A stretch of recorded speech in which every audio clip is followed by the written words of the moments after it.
The promise to me of operationalizing an understanding of variation is well beyond how it's currently being used. And it moves out of the factory and out of these complex discussions that economists and statisticians get into, and gets into the very down-to-earth, day-to-day of people's lives and how they do their work. And I'll give you an example. I started a project because I have dermatitis. It's an immune condition where my immune system overreacts to things that happen on my skin, and it makes the skin kind of red and flaky, like having dandruff on your face. It's a lifetime condition in which you have to control. The only drugs that work on it are immune inhibitors, which were originally invented for liver transplants to stop your body from rejecting the new liver. And then somehow, through some kind of experiment, they discovered that if you put it on your skin, it stops the immune system from overreacting and cuts down on the redness and the scaling of both dermatitis and psoriasis. But it's extremely freaking expensive. There is no generic, and if you use it regularly, it's gone in less than a month. Not to mention the fact that I really didn't like the idea of having to put immune inhibitor on my body all the time. And when I washed my face, I didn't really like the idea of putting that stuff into the water system all the time. So I set up a goal to reduce the use of the immune inhibitor to save money and improve my health and lower the variation in the results to get better quality. So first, quickly, I set up a table of the data. I had various treatments I was going to try to get me started, and I was keeping records of what happened, starting with using the cream every day. And here's an example of what it looked like. In the first example, I was trying Elidel one day, and then vinegar one day, and then nothing. Because I'd heard from natural health people that vinegar was good at stopping the virus that caused the immune system to react on your skin. And then I went the next week with medicine, vinegar. I was fooling around getting different results. So then I went with the system. So the first system became medicine, vinegar, nothing, medicine, vinegar, nothing, etc. And then I charted it so I could see the effect of it over time. And I quickly realized that I needed to operationally define the numbers that I was using to describe the effect. So I came up with a very kind of approximate system. 5 places where the red showed up generally on my face, and then 1 by the neck, and then 2, 3, 4, and 5 in the face and the chest. And I put 3 levels. Basically, 0 would be normal, like I didn't have it. 1 would be a little pink, 2 would be irritated red, and 3 would be very irritated and a little flaky and itchy. It's like the most unscientific model that's based on judgment, and that's affected by emotion.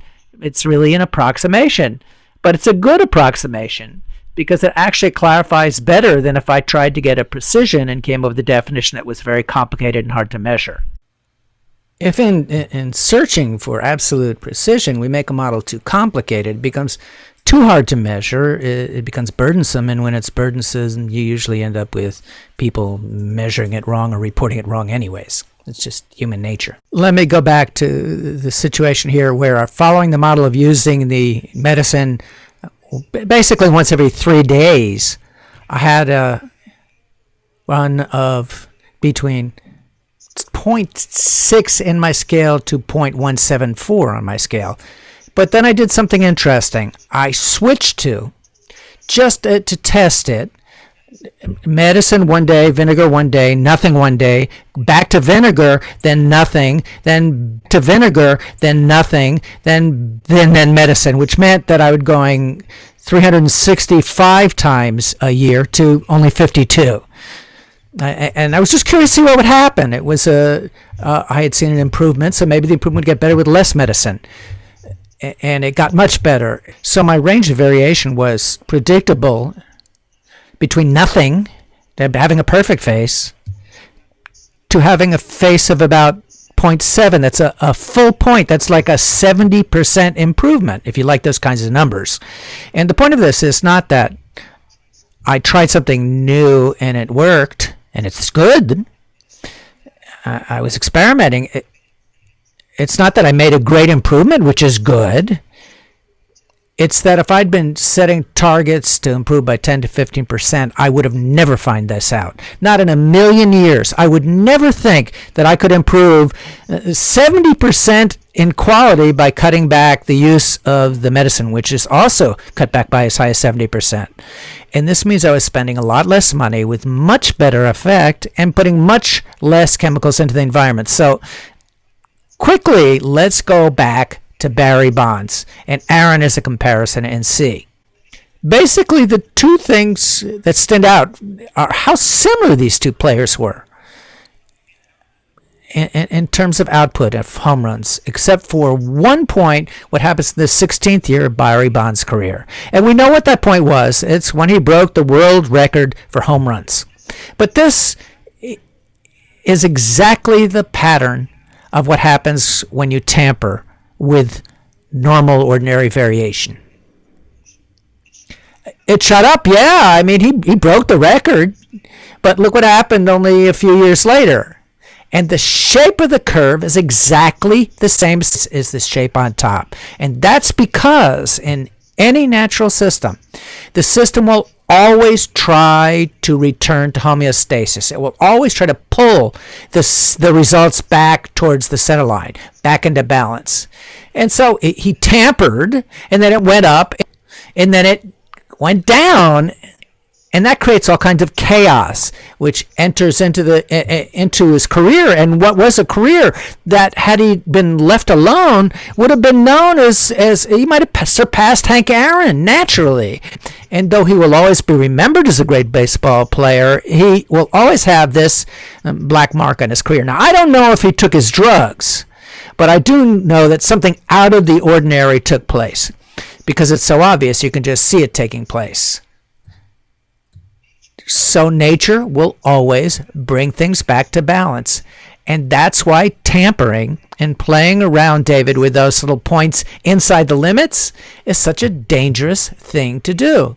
So you have to look at the points within the limits as sometimes you win and sometimes you lose. That's just the way it is. Because even if you have one that's just close to the line, it's just what is. If you try to tamper or distort, you increase the chaos. You can see it right here. So we had results that weren't, quotes, right. They weren't on target. So we do something to adjust them to it. It increases the chaos. And we end up with more variation, just rather than less variation. So how do you improve a process? If you're facing a situation, which happens, where your process behavior, what your process is capable of doing, is not what you need or what your customer needs, it's not a fact of life, it's what must happen for the customer, then adjusting is not going to help. Cheating's not going to help. Setting an arbitrary numerical goal or even a SMART goal's not going to help. What's going to help is improving the process overall. So you go and you move from unpredictable to predictable to less variation, and if you need it, more capability. And you do that through trial and error and testing it against the predictable results of your stable system. And it follows this pattern over and over again. You make a change. There's a period when it's unpredictable. You make it predictable. You measure it. You see what the limits are. And then you see if it's capable. And if not, you go back. So in this way, we've been able to operationalize in a way that you can use in very everyday circumstances, like medicine that people take, or kind of embarrassing, perfectly normal conditions. And it opens the door to thousands of ways in which this understanding can be operationalized and used to make the world a better place, much more effectively than setting targets.